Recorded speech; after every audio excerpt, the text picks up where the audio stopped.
Then there's the control check, which I think of as the serenity prayer. Control the things you can, let go of the things you can't, and just accept life as it is. Now, I don't mean to be glib about it. I mean, sometimes you just can't get fully into that, but you can try to help yourself do that. And the one way you can start doing this, and I would ask everybody to do this, there's one thing, I guarantee, there's one thing in your life you are trying to control that maybe you can stop control.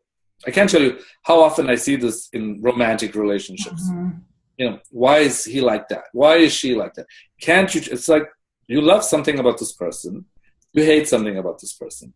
Focus on the stuff you love, and the stuff you hate, let go. A lot of it is really resistant. It's going to be very hard to change fundamental things. Why does this person overspend? Why does this person not hear me a certain way?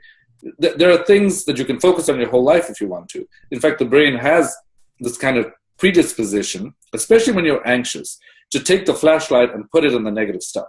Right. And I would think for a lot of people, especially within our own selves, kind of perfectionistic tendencies of trying to control things like our weight, our personality, our, all sorts of things. It reminds me of Brene Brown's work on the gifts of imperfection, just that kind of surrendering to and embracing that a lot of times the things we don't like about ourselves and others are the same exact kind of opposite of what we do like.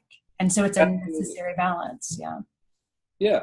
So I think if you can identify stuff that you don't want to control, every day, let go of one thing. Yeah.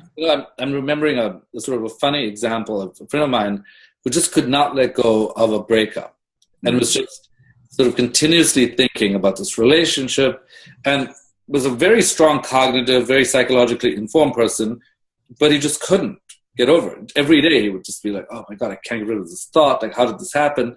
And so even feeling a little silly, he decided to put the name of this person in a bottle and go to the ocean and symbolically let go and just say, this is gone.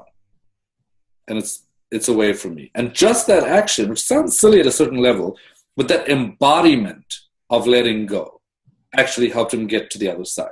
And I would really encourage people to think about that type of ceremonial process. I think there's a lot of that in different practices of letting go, burning something or releasing something. Yeah.